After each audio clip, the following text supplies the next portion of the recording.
Good evening, everybody.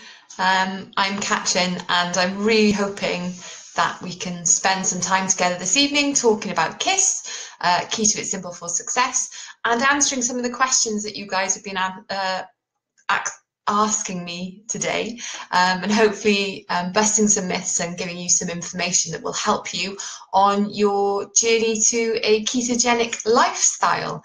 Now I'm coming to you from home, from a really freezing cold South Wales in the UK, and I'm really hoping that people join me and come live and ask questions while we're going forward. I'll start off.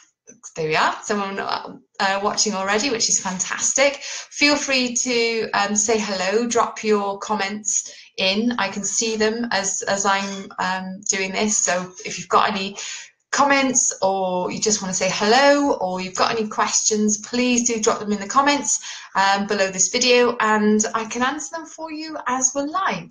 Yeah, so I think what I'll do first is give you a little bit of background on me, who I am and why I'm here. Firstly, I'm just a mum who has spent the last 18 months losing weight and really getting excited and involved in the ketogenic community, doing lots of research and coming up with a great understanding of this. The reason I found out about the ketogenic lifestyle was in October 2016. I was very overweight. I was morbidly obese, and I actually went to the doctor feeling really under the weather, and they diagnosed me with type 2 diabetes. So at that point, it was crucial really that I turned my life around to regain my health, because I was only 35 at the time, and to have that sort of condition quite young was an indication really that something quite drastic had to change. So I did, and luckily I had a really enlightened doctor at the time who, although the NHS doesn't allow them to give much information about the ketogenic diet, was able to give me the name. And after he said about the keto diet, I went off, researched it, and off I went on my ketogenic diet.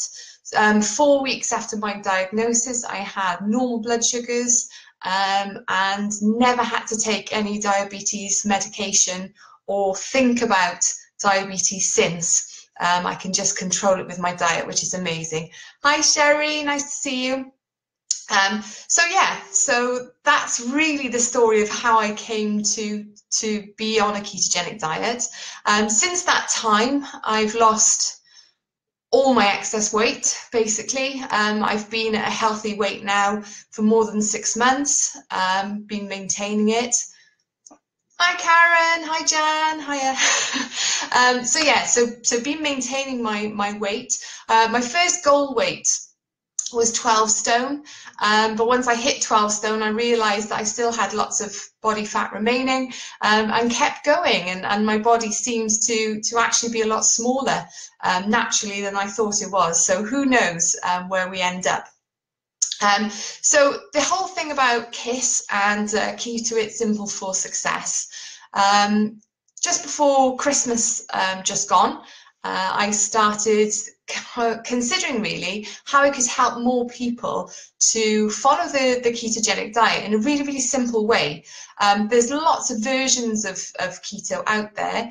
Lots of them have lots of weighing, measuring, tracking, macros, micros, the whole thing. And it's really complicated, and I see lots of ketogenic recipes and lots of very fancy ingredients and everything else. It can be quite costly, and I thought, you know what, this is really off-putting for people. There's got to be a better way to do this.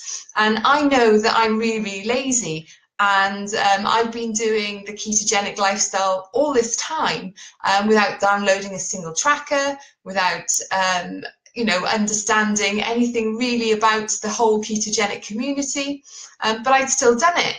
And the reason I did it is I just knew what foods to eat, in what proportion, and what I should feel like. So I use some really simple stuff, and I hope that the plan that I'm putting together and working on and developing and getting your help with is something that's simple. Hi Debbie, something simple and easy to do, and that's the key to it really. So the plan is, the future holds something that we've been trialing, and I had a trial group of 60 people who spent most of January being really helpful and giving me loads of feedback on a day-by-day meal plan with shopping lists and loads of support and information and education about keto. So the 28-day plan that they've trialled is being tweaked and developed at the moment because obviously their feedback has been fantastic, and I've been able to make lots of changes. And that 28-day plan with breakfast, lunch and dinner and everything else that you need in terms of shopping lists and everything else will be coming out soon. So that's what the future is. But at the moment, we've got this amazing free group that we can support each other and learn as much as possible until that plan comes out. Okay, so that's it really in terms of what KISS is. And what the future is, and hopefully we're building something amazing as a community, which is actually designed for and by people who want a really simple and easy way to regain their health and manage their weight, which is the vast majority of us. So I'm going to dive into some questions because there are lots for me to cover, and I don't want to keep you here till the early hours of the morning. So the first one that I've got, let me just get my piece of paper. The first one I've got is actually about hormones. Now, a lot of the group is female. Why that is, I'm not 100% sure, but that is it. And women have a menstrual cycle. We have hormones, and keto actually does impact our hormones. Luckily, it impacts them in a very beneficial way. So if anyone's wondering about female hormones and the reproductive system, ketosis is beneficial, and there's a couple of reasons for that. Firstly, our hormones can get really out of whack when we've got something called insulin resistance. Basically, after decades of a high carbohydrate diet where your pancreas has had to produce lots and lots of insulin to combat that carbohydrate, your cells start to resist insulin. So you the cells become insulin resistant, and this has an impact on all our hormone production as well. So what ketosis can do, and what a ketogenic diet does, is actually reduce the amount of insulin in the system, and it allows us to become more insulin sensitive, and it has a beneficial impact on all the other hormone producing glands in the body and regulates hormones, so it's really good. So you'll see people who have things like they're early menopausal and things like that. They'll actually have a return to their cycle, and that's for two reasons. Firstly, they're regulating their hormones, but secondly, as we actually start releasing fat from our fat cells, what people don't realize is there's a lot of other stuff that's actually stored in fat cells, a lot of toxins and a lot of hormones as well. And you start to actually release things like estrogen and things from the cells. Now, when this first happens, and if you've got a lot of excess fat that you are burning, you may feel sort of a fluctuation in your hormones, you may feel mood swings and things like that, but it is literally those stored hormones in the fat cells beginning to be released. Now, it can last a couple of months, and people can have irregular cycles and things like that, or return to cycles if they haven't had them for a while. But as the fat cells begin to decrease, as you become leaner and leaner, and there's less fat being released from your fat cells, and you're using more dietary fat than body fat, this actually does calm down. So just be aware that yes, keto has a massive impact on hormones for women and men, because it actually helps to improve testosterone in the body as well.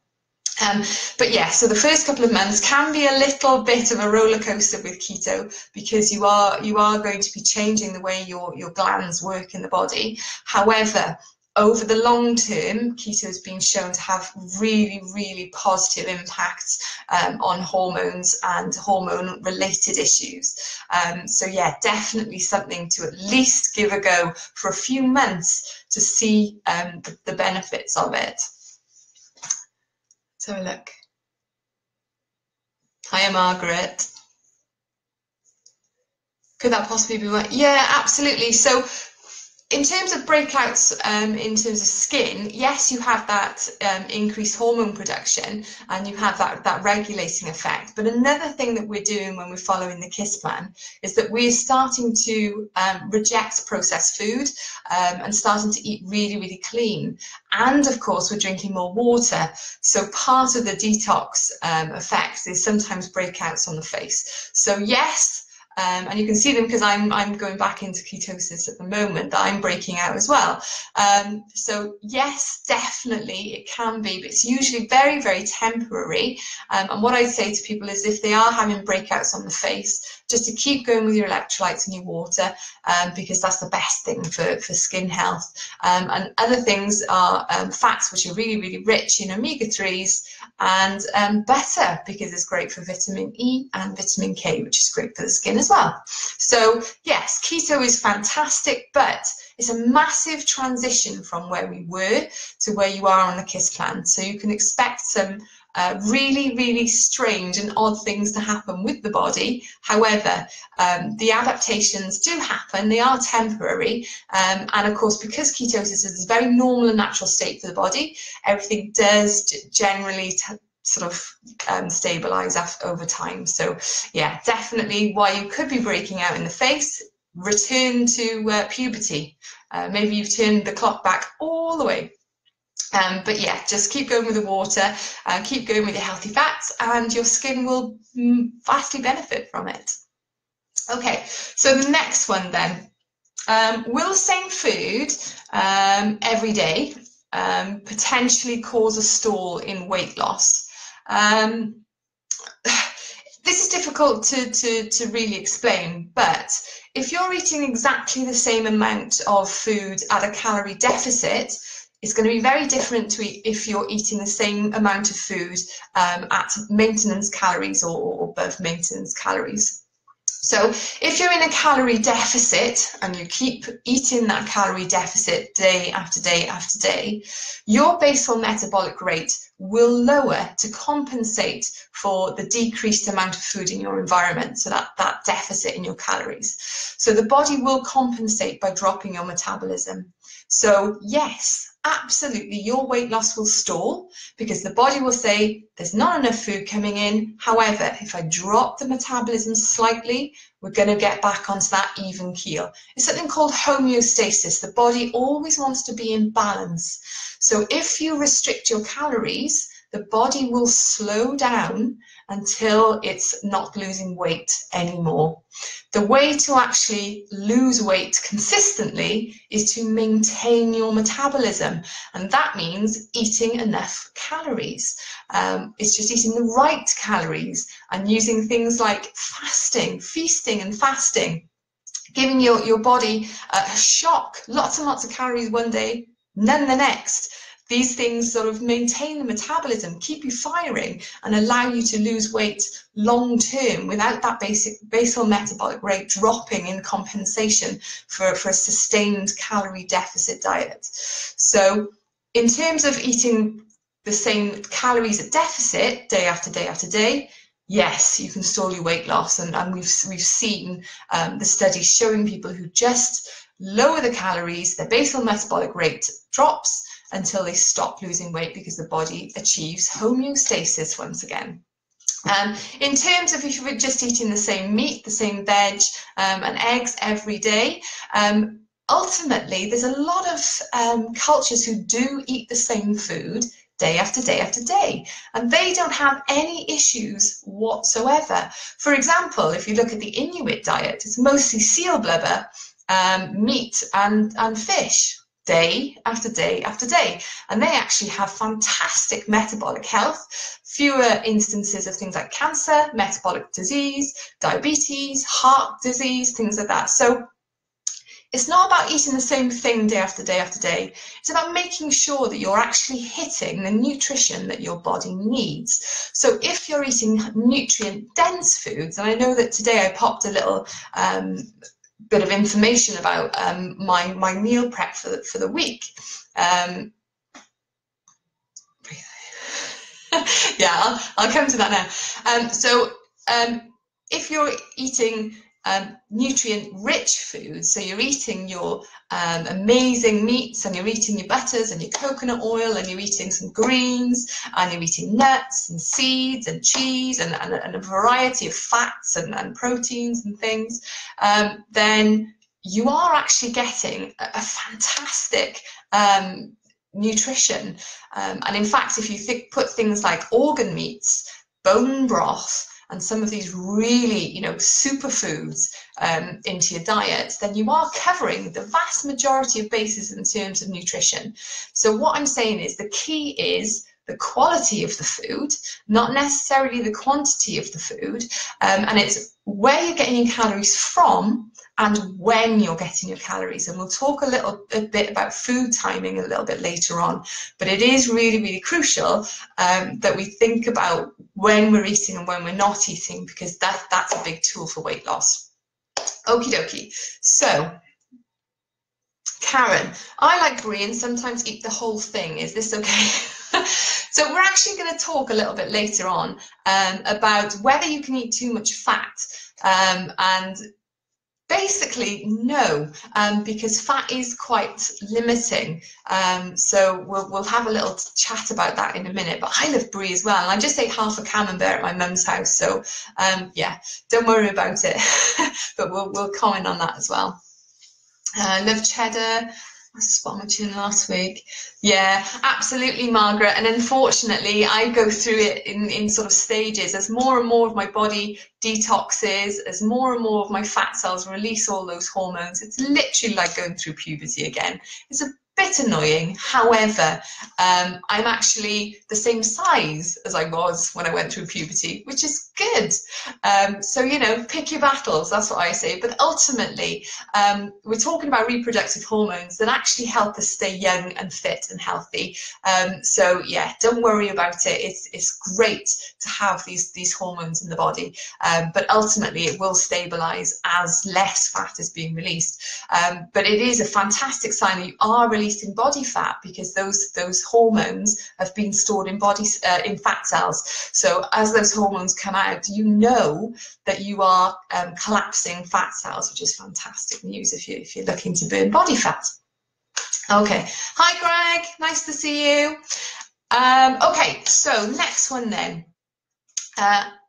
We're going to talk a little about satisfaction sort of symptoms, and understanding when we're full, and whether we can overeat on this plan, things like that, and talking about hunger. So the first thing to know then is that hunger is controlled by a couple of different hormones. So there's a hunger hormone called ghrelin, and there's a satisfaction hormone as well, and of course there's insulin. So there's three hormones that control whether we feel full, hungry, or crave carbs, which is insulin.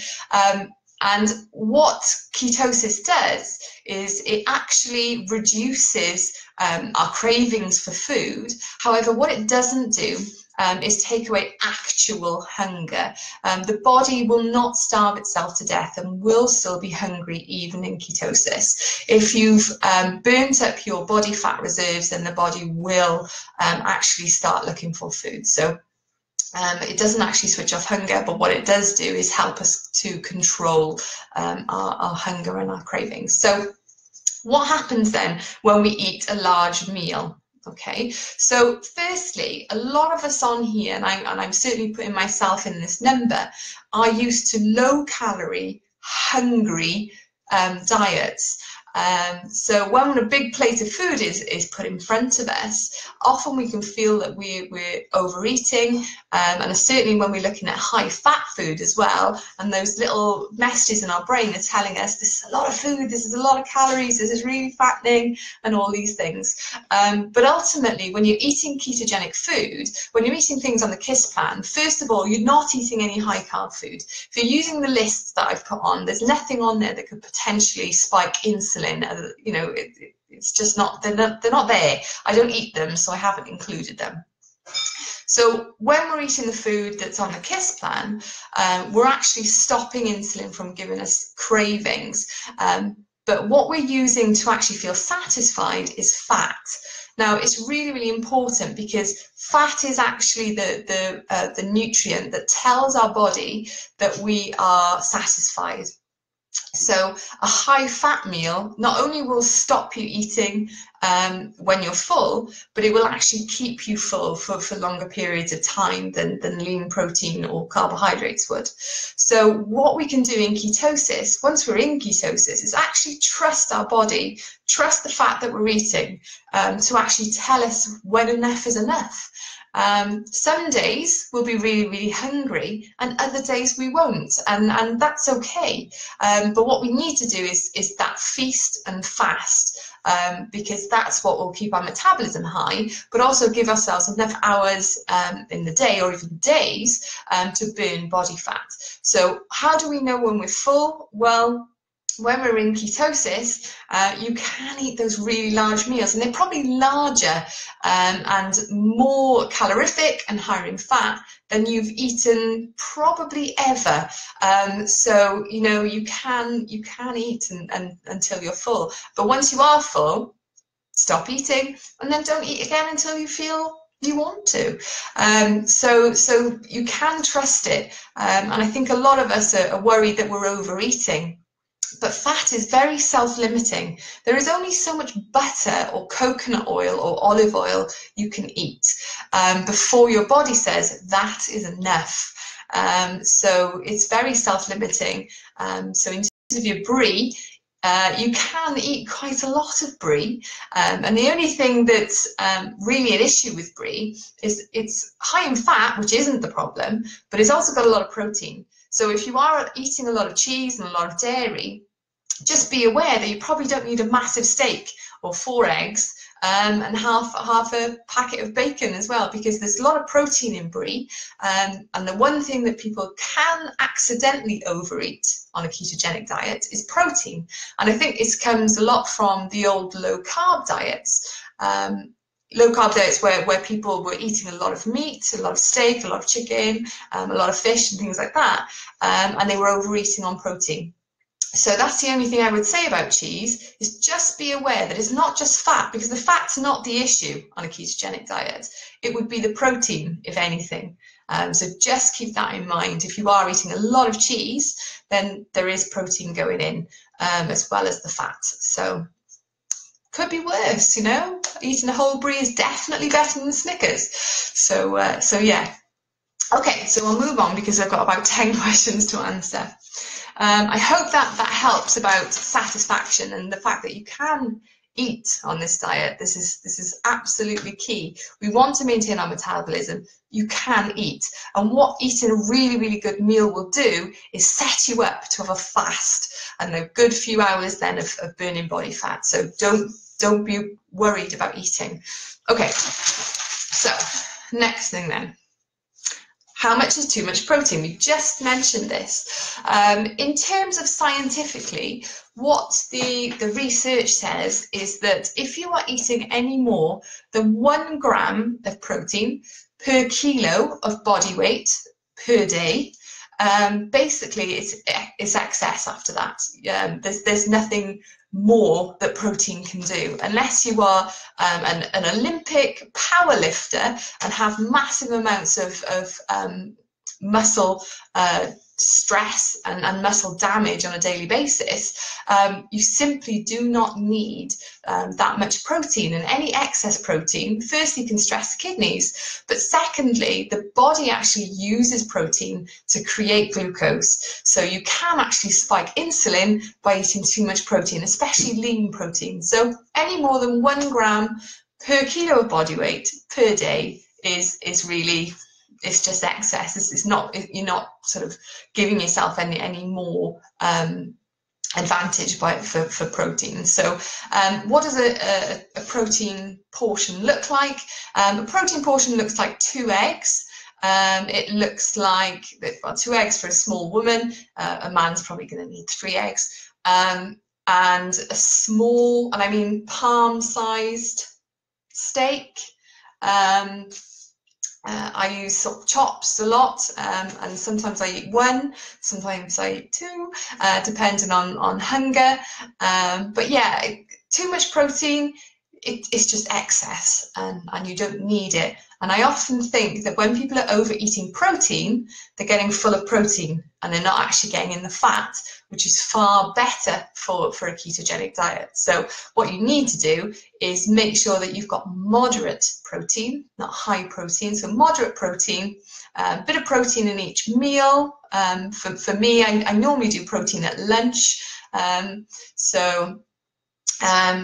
But yeah, so moderate protein, not massive steaks, not whole chickens, not 1 massive salmon that's as big as a child.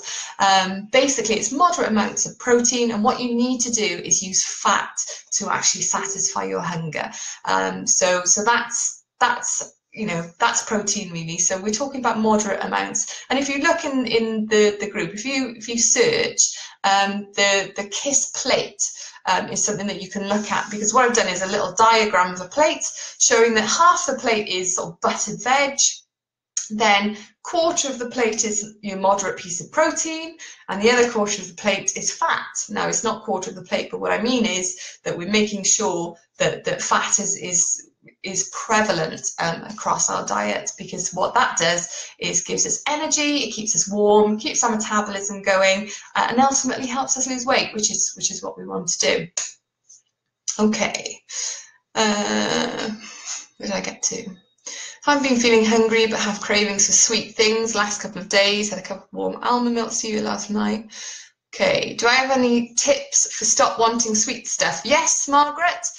You need to increase your calories from fat, and you can also look at things like magnesium, which can help with sweet cravings as well. But ultimately, your body's looking for energy, so you need to provide it with a bit more energy from fat. That's the big thing, really. It's also to do with hormones, Margaret, and you said you're breaking out a little bit. Well, if you remember back to your younger days, then this is definitely something when we were teenagers, we'd start craving carbs. So yeah, a little bit hormonal, but your body's looking for energy, and we're fat fueled, so fuel it with some fat, definitely. But ultimately, no sweetener is going to do anything for those cravings. Your body needs energy, so make sure you give it some really, really good energy.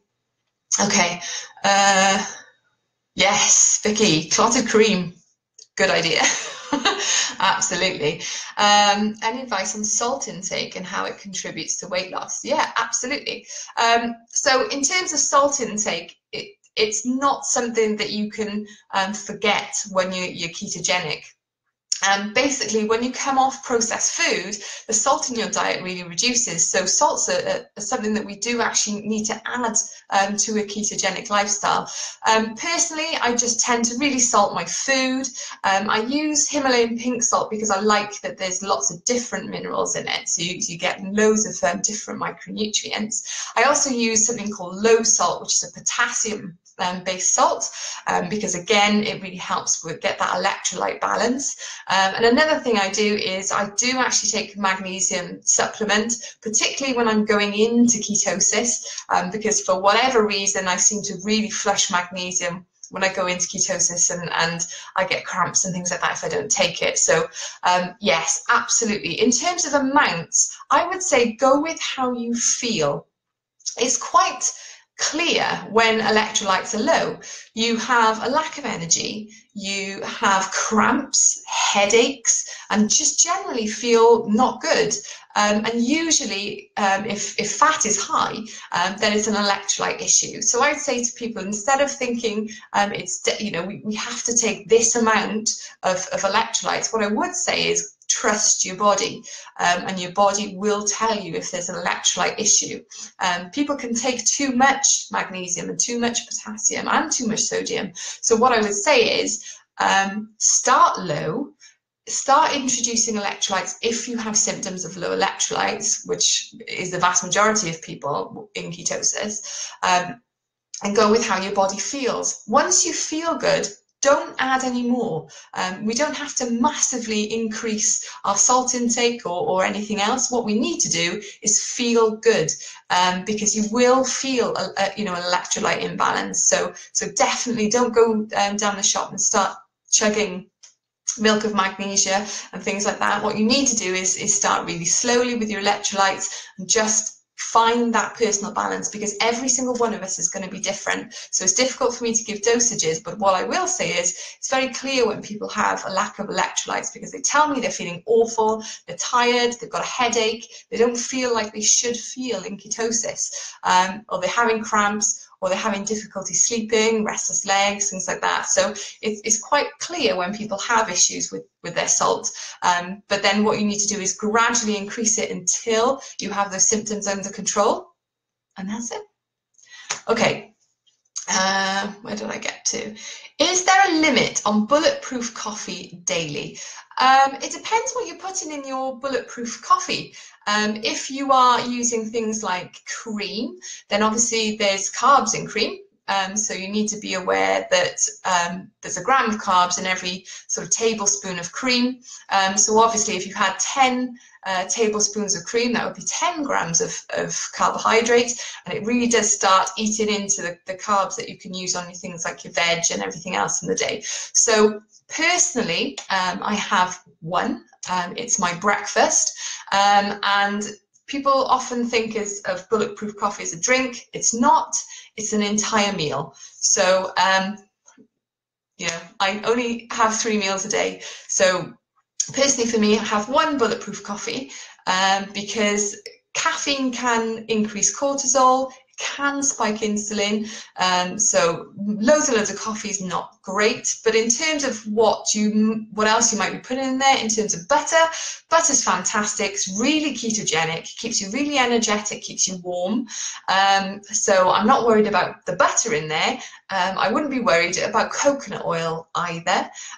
If you put in MCT in your bulletproof coffee, which for the people who don't understand what that is, it's medium chain triglycerides. It's basically a refined coconut oil where they've taken out just one of the fats. Personally, not a fan at all. However, if you are using MCT, then you can actually give yourself really bad digestive issues by using too much MCT. So again, that may stop you having lots and lots of bulletproof coffee in the day.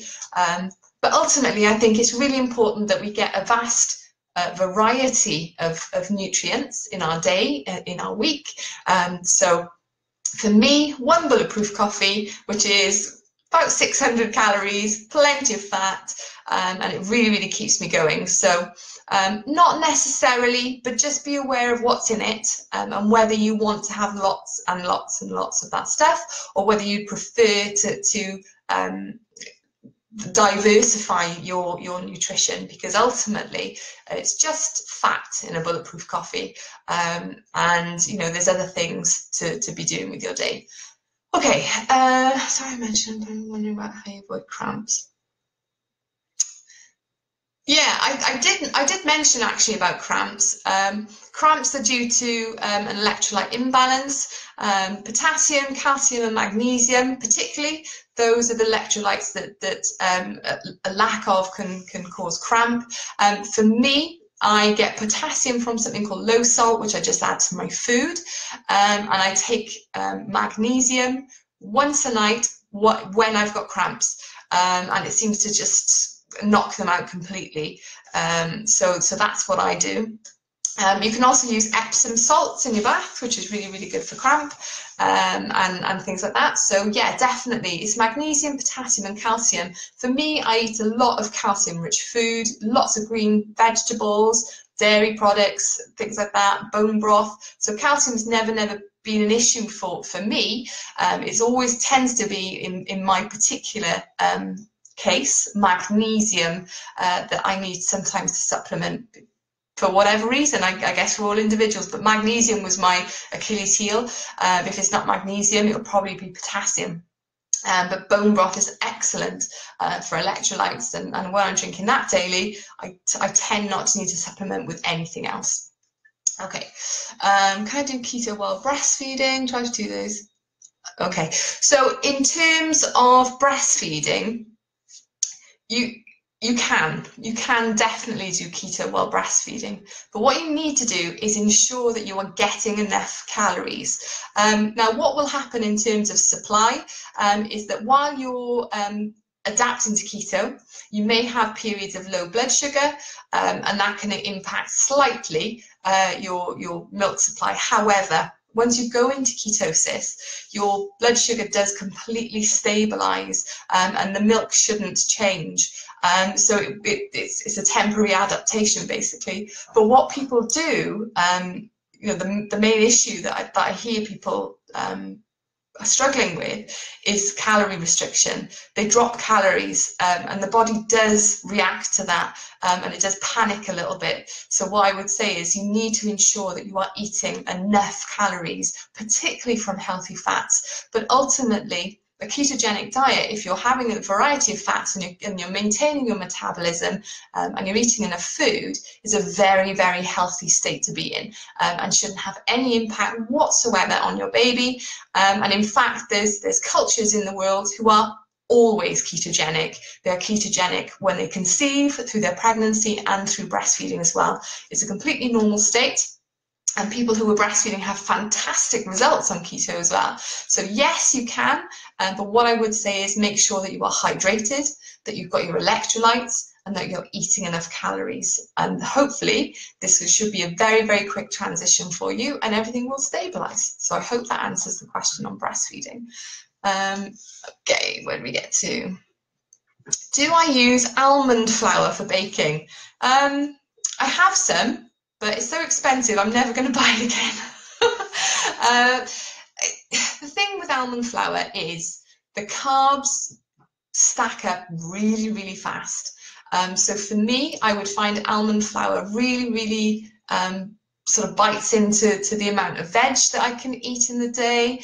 It sort of restricts me a little bit. So I tend to use more coconut flour. It's lower in carbs and higher in fat, so it's a much better sort of nutrient profile for me. And almond flour is so expensive that's one of the things that's really off-putting for a lot of people is they tell me that, oh, this keto diet is so expensive, there's all these ingredients and everything else. Well, yes, you can eat almond flour. There's nothing wrong with almonds. Almonds, you know, are nuts. They're high in fat. They're low in carb.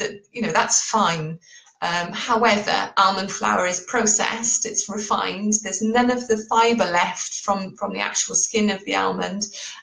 So it does make it slightly higher on the glycemic index. Does spike insulin a bit more. And of course, there's the cost aspect. So yes, I have it. Yes, I add a little bit every time I make flaxseed bread because I need to use the packet that I've spent all this money on. But I know I will not be buying almond flour again. I just don't feel I need it. So each to their own, I guess. There's nothing to say no. However, it's not sustainable for me. I'm too lazy to cook with it. I'm too lazy to bake. All the fake baked goods start me craving stuff, and no. However, each to their own. It's not that it's not keto. It's just it's not for me. Okay. Do we agree with having a fat bomb occasionally? If you want to, Greg. Personally, I try to stick to my 3 meals a day. For me, those hours of having no food and no calories are really, really important. We're going to talk about fasting a little bit later. For me, if you are having fat bombs, it's a great indication that you should have added those calories to the previous meal. So it's an indication that you're not getting enough at those meals, because a good ketogenic meal should keep you going for hours and hours and hours and hours and hours. So there's nothing wrong with them, apart from if they've got sweeteners in. That's another thing altogether. But if you're talking about a fat bomb, which is just some coconut oil, some almond butter, then no, there's nothing wrong with it. However, you know, it's yet another meal in the day, and they do count as a meal. So for me, I really think that those fat calories would have been better in your previous meal, or add them to your next meal if you're hungry. So nothing against them, just personally, I think it's really, really important that we feast and fast, and try not to have all those little tiny insulin spikes and tiny, you know, fluctuations of hormones through the day. So it's much better to actually get those hours of body fat burning, for me personally anyway. Okay. Anything, right, I'm going to move on to make sure I answer all these questions. Okay, so slow loss at menopause. I'm not there yet, so this is just from the research and from having 60 amazing testers for the 28-day trial from across the age ranges. So hopefully I've got some good info for you. So firstly, the people who I've spoken to who are menopausal and starting the ketogenic diet, one of the things that they tell me is that they have had years and years and years previous to keto in a calorie restricted state. That's the one thing. So what has happened is over that time, they've basically ruined their metabolism. They've dropped their basal metabolic rate, because they've been calorie restricted. They even say that people have told me, I barely eat anything, and yet I can't lose weight. And so that goes to show you that decades of calorie restriction have really, really lowered their metabolism, and their body is just not letting go of fat because it just thinks it's constantly starving. So the first thing you can do, if you are losing weight slowly, is to fix your metabolism. It does take a while, don't get me wrong, it can take months. However, it will happen. If you start gradually increasing the number of calories, particularly of fat that you're eating in a day, you can get your metabolism firing back up. So all is not lost. However, it can take time to heal the metabolism and the thyroid and things like that. So that's the first thing first reason for slow loss at menopause. The second one then, what have I got? Yeah, the second reason is hormonal, and ultimately I think this is a little bit about embracing the journey. So when you are older, naturally, actually, your metabolism is slightly slower, whether you've done calorie restricting or not. So you will have that slight metabolic disadvantage over people in their 20s. So what I want to say, if you are menopausal and you are losing weight slowly, there are other reasons to be keto than rapid fat loss.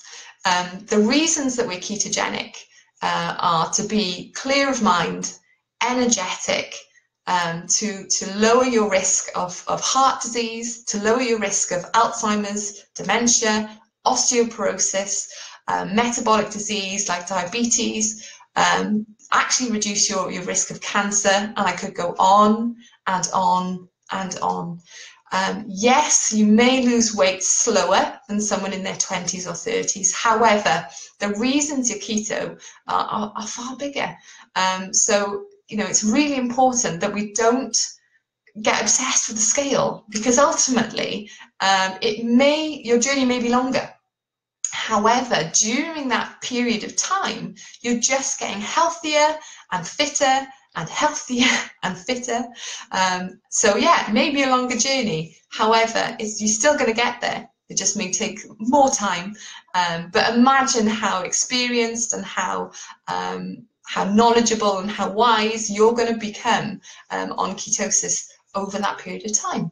So yes, it may be slower, but we're all here in it together. And personally, I'm still going to be keto when you've lost all your weight. So we're all in it together. Okay. Is there any rule for exercise best before or after a meal? Okay, so a couple of people have asked this, so I'll cover it now. So the best time to exercise in ketosis is whenever you want, basically. When you're fat fueled, we're not having highs and lows of blood sugar. So if we're in ketosis, we're pretty much in ketosis all of the time. So in terms of when you exercise and when you eat, it's far less of an issue for the ketogenic eater than it is for the carbohydrate burner. So what I will say though is when it's great to exercise is in a fasted state. So if you can imagine you've had your dinner at 7 o'clock the previous night. If you get up the next day, you will be in ketosis. However, you'll have some cortisol and some adrenaline as well going in the body. So in a fasted state, exercise can be really, really good. You'll have those levels of ketones that will give you energy for your workout, but also you know that you're not burning dietary fat. That's what long gone, hours and hours and hours ago. So where are the ketones coming from to fuel that exercise? They're coming directly from your fat cells. So in terms of burning fat cells and increasing the amount of fat that you're mobilizing in your own body, exercising in a fasted state is the very best way to do it. Just be aware, high intensity exercise makes your muscle cells hold on to water. So if you're doing lots and lots of exercise, it's common to not get the weight loss that you would expect. However, exercise is great, so you don't have to stop doing it, but just be aware that the muscles, when they're damaged through exercise, part of the inflammatory response is to increase the amount of intracellular water. So you do actually you do retain water while you're exercising. So you may not see the scale movement that you think you will when you increase the intensity of your exercise. However, it's not fat, it's water. So it's okay. And when you have good amounts of rest days, that water reduces and then you see the scale moving. Okie dokie. Energy levels have increased while yeah, absolutely. So I think what you realize when you've been in ketosis for a while is that you used to walk around in a fog and you used to be lethargic. It's not that people who are ketogenic are superhuman or anything else. It's literally showing you the contrast between how you feel when you've eaten too many carbohydrates, particularly sugar, and how that makes you feel. So that those highs and lows of blood sugar that you get when you have meals that are carbohydrate laden, you don't get. And in terms of sleep, yes, we don't actually need as much sleep in ketosis, which is odd when you're used to have lots and lots of sleep and feeling tired all the time. It is a bit strange, and you've got to learn to do things in those moments when you wake up in the middle of the night, bright as a button. So maybe it's time to write that book that you've always promised yourself that you will do. Can a ketogenic diet help a woman who is trying for a family? Yes, absolutely, Sherry. It's really, really good for fertility. The reason is the hormone regulation and also the weight loss aspects. We know that fertility is linked to weight, but also in terms of the regulating the actual cycle. So yes, very, very good for fertility and for men as well, because what ketosis does is actually increase testosterone. So it can help increase sperm count, sperm mobility, and ovulation in women as well. So yes, absolutely. Both members of that couple can use ketosis to improve fertility. So yes, very good question, and absolutely, this is really, really good for anyone who's looking to get healthy and to reap the benefits of it. Okay, so moving along then. Can you eat too much fat? Again, as we've mentioned, fat tends to be self-limiting because of its impact on our satisfaction. So it's very, very difficult to overeat fat, really. It's far easier to overeat carbohydrates, and it's far easier to overeat on protein. I am yet to meet anyone who is overeating fat. You know, I eat a lot, probably 1,500 calories, if not 1,800 calories of fat a day, which is huge amounts. And as you can see, that was never my issue. Fat was never the issue. So no, basically it's impossible unless you're necking, I don't know, bulletproof coffees 6 times a day, each of them 600 calories worth of fat, then no, it just doesn't happen, because we just get too full, and our body just says no more. So so yeah, very difficult to overeat or eat too much fat. So if you're hearing in other ketogenic diet groups that fat is a lever, that's absolute nonsense. Yeah, fat is your friend. It will keep you warm, it will keep you energetic, it will keep you full, it will maintain your metabolism, and it's amazing for your brain and your heart and your skin and everything else. So don't worry about it. Make sure that it's you know, the main thing that you're trying to achieve. Okie dokie. Avoiding constipation. Nice topic. So it's definitely something that comes up a lot. And usually people assume it's lack of fibre. Believe me, it's nothing to do with fibre. And in fact, one of the worst things you can do is pile a load of really fibrous food on top of a constipated belly. Really, really bad idea. Particularly things like broccoli, cauliflower, cabbage, kale, Brussels sprouts, and the cruciferous vegetables, which literally just fill you full of air and gas, and it's really, really bad. So for constipation on a ketogenic diet, the 2 things you need are fat and electrolytes. They are the 2 things that are missing if you are constipated. So the top thing for constipation would be something called magnesium citrate. It's easy to find. It's called milk of magnesia, one of the things, but you can also just get magnesium citrate tablets. Very easy to find in a local health food store.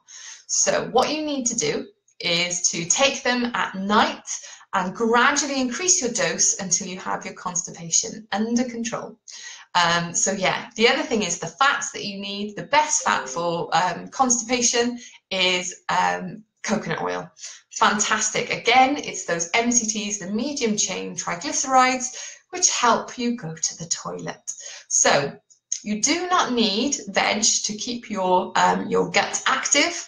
There are people on the earth who never eat vegetables, and they have no issues at all with constipation. So it's nothing to do with fibre, it's nothing to do with greens. Greens are great, fibre's fantastic, but in terms of constipation, what you don't want to do is add more and more and more bulk into your diet. It's not necessary whatsoever.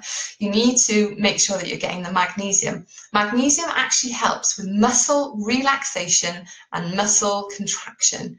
So, and that's what's causing the constipation. Basically, the muscles in your bowel are not working properly.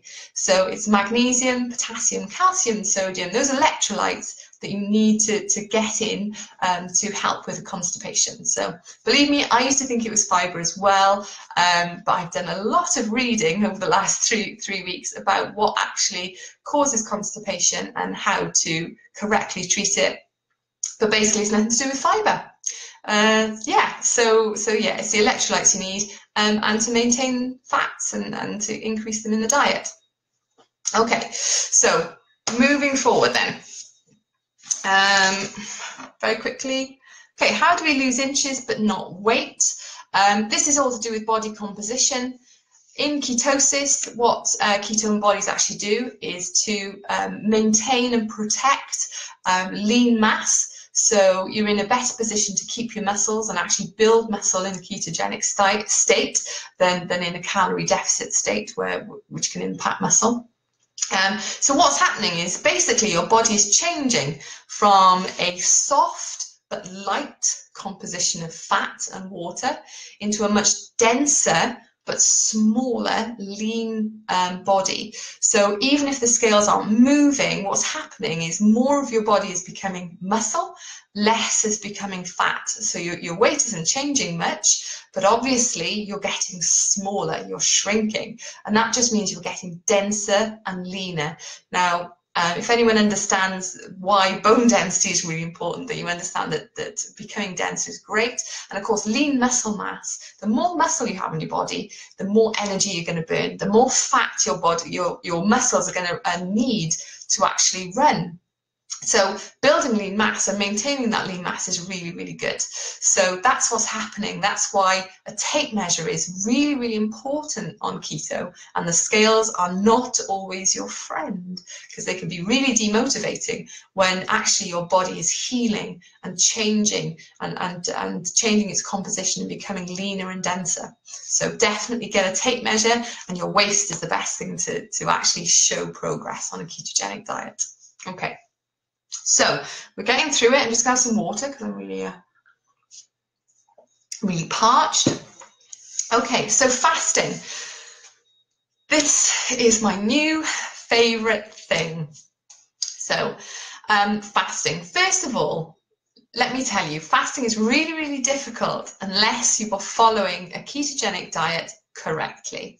The reason that fasting is really, really difficult when you're not in ketosis is that you will crave sugar, and it will be really, really, really, really miserable until in your fasted state you reach ketosis. So fasting is not something for those who are new to a ketogenic lifestyle. It's something that you can utilize and use as a tool once you've achieved that sort of deep ketogenic state with the appetite suppression, and you're able to go longer and longer without food.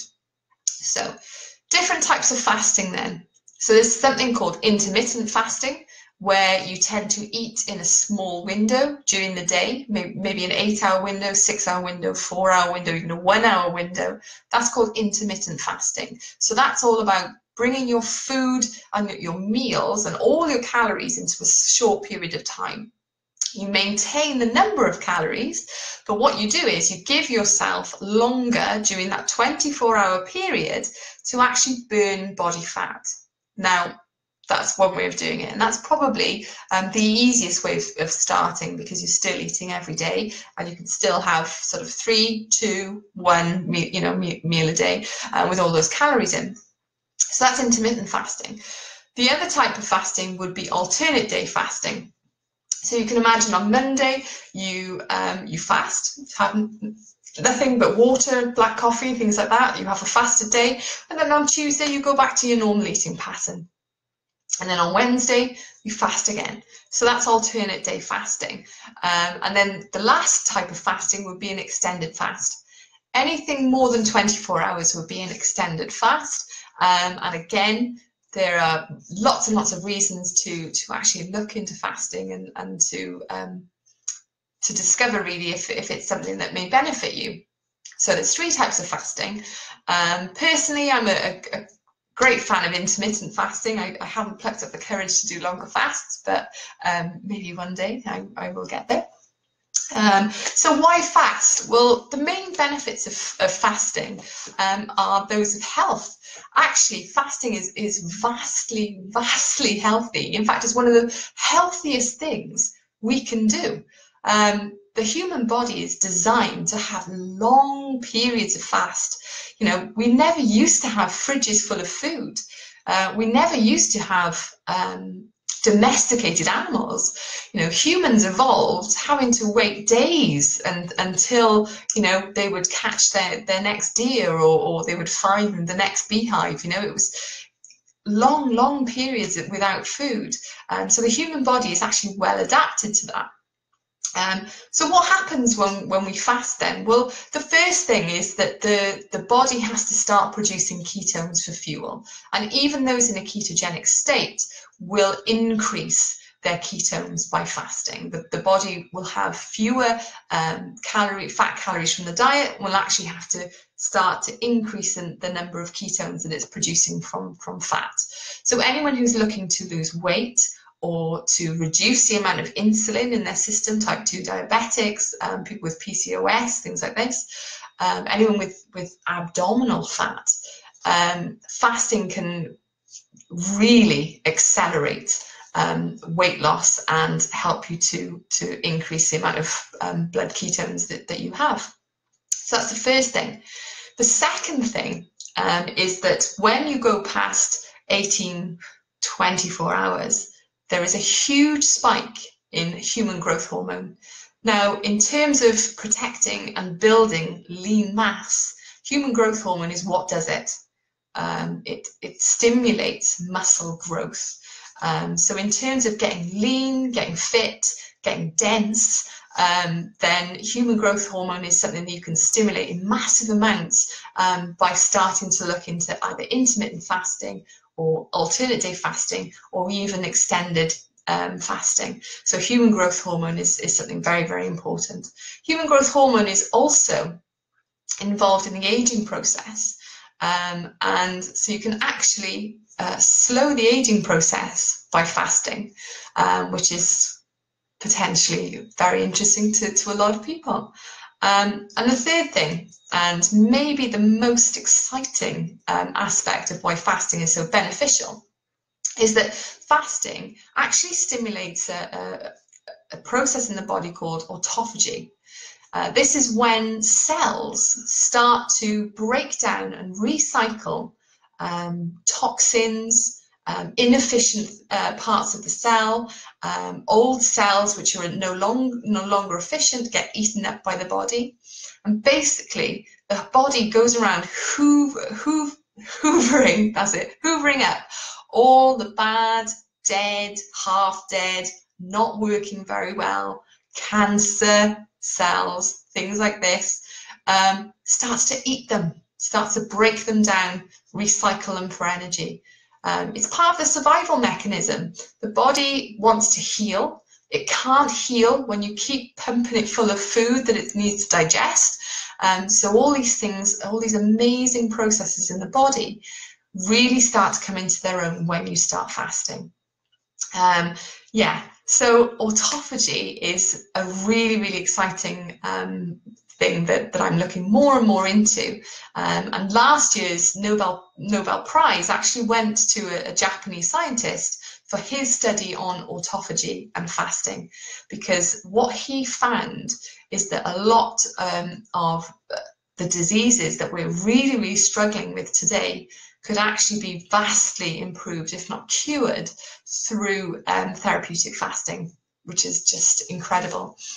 So yeah, lots and lots of reasons for health and for weight loss to look into fasting. So yes, it's definitely something to look into. Yes, it's definitely something that I'm really, really interested in, and something that once I hit ketosis again, I will definitely be doing.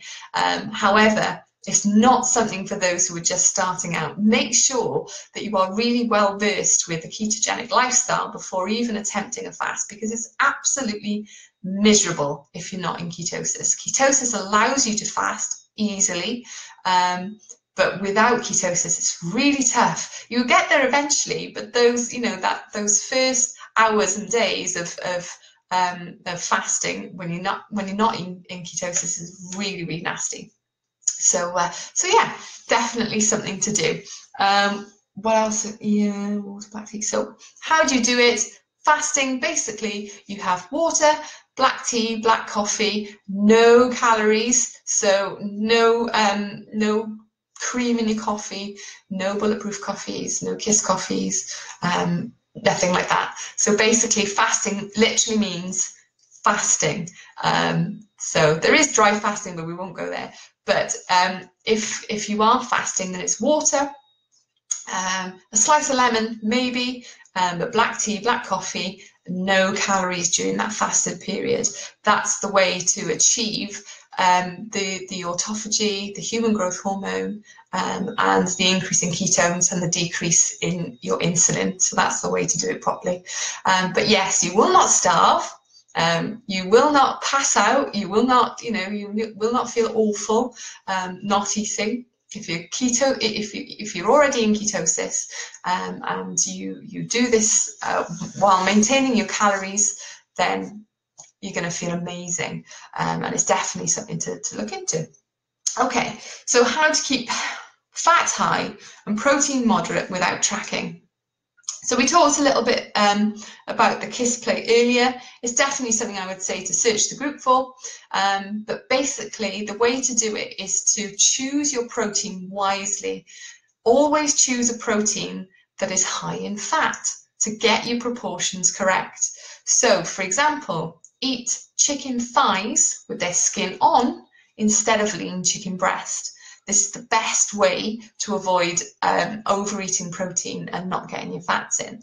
And another way is to cook everything in butter and then cover it in butter and then add mayo and then, you know, make sure that you're getting the fats in. But increasing the amount of fat is usually the easiest way of decreasing the amount of protein that you're using. So increase the amount of fat in your meat and in your proteins. For example, a great thing that I heard someone doing the other day was when they were making an omelette, is to add more egg yolks into the omelette, which obviously increases the amount of fat because it's the yolk that has the fat. So increasing the fat reduces the amount of protein you eat, and it gives you that proportion. So you're looking for more fat than protein, basically, in terms of grams and obviously in terms of calories as well. So yeah, that's the way I personally do it, is to make sure that when I buy protein, not only do I buy fatty protein, but I also make sure I put fat with that protein as well, because it's the fat that keeps me full and energetic, and ultimately I can fill up on one piece of meat rather than needing 2 pieces of meat because of all the fat that's in that meal.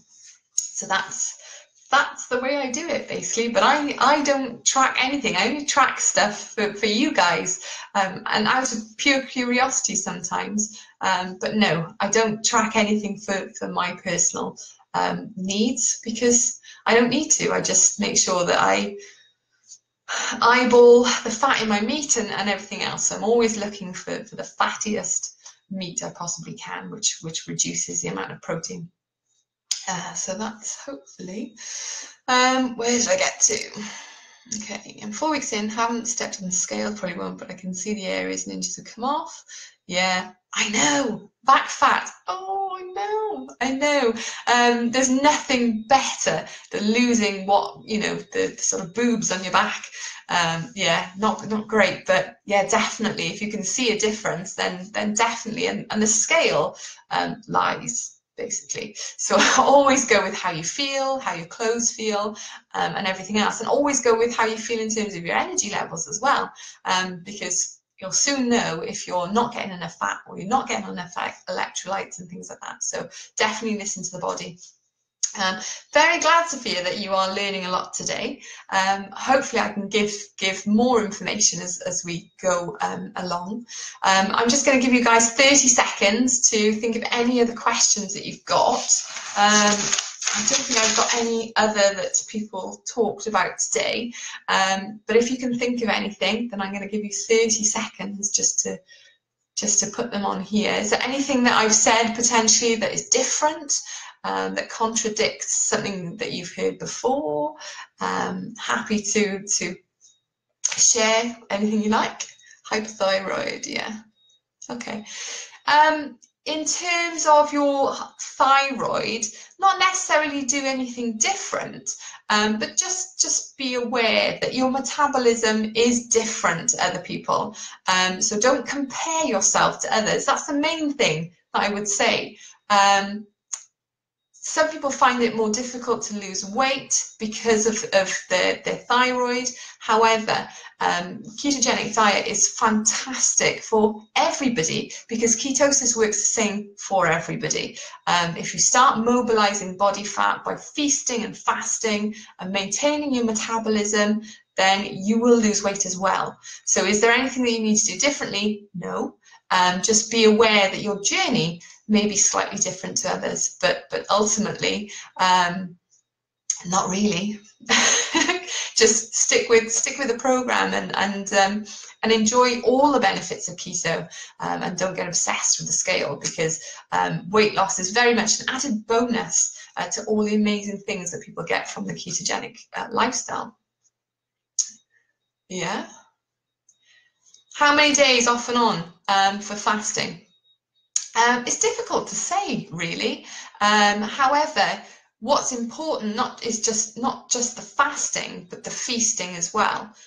So if you're fasting day after day after day after day, you either need to not eat at all for that 4 days, 5 days, or whatever, or you need to make sure at some point you are taking the time to eat the calories to maintain your metabolism. So what you can do if you're doing alternate days, if you want to have a fast day and a feast day, you need to make sure that during that feast day you are hitting the calories that you need. So it can be slightly difficult to do that. However, if you wanted to do a long-term fast, then all you need to do is stay fasted, because what the ketones will do is to protect your lean mass while you're fasted. Fasting and calorie restriction are very different. A fasted state maintains your metabolism, because once you go into ketosis, the body knows that there's no food in the environment, and it will maintain your metabolism and keep you going. But if you just eat small amounts and you're not hitting your calories, then the body will start to drop the metabolic rate. So what I would say is that you either are fasted or you're feasting. What you don't do is just have little meals each day, because that will drop the metabolic rate. So I would say try the intermittent fasting. You can try the alternate day fasting if you're happy to have that feast day and you know you can hit your calories on that feast day. But in terms of long-term fasts, I've got a fantastic book. Bear with me a second, I'll show you.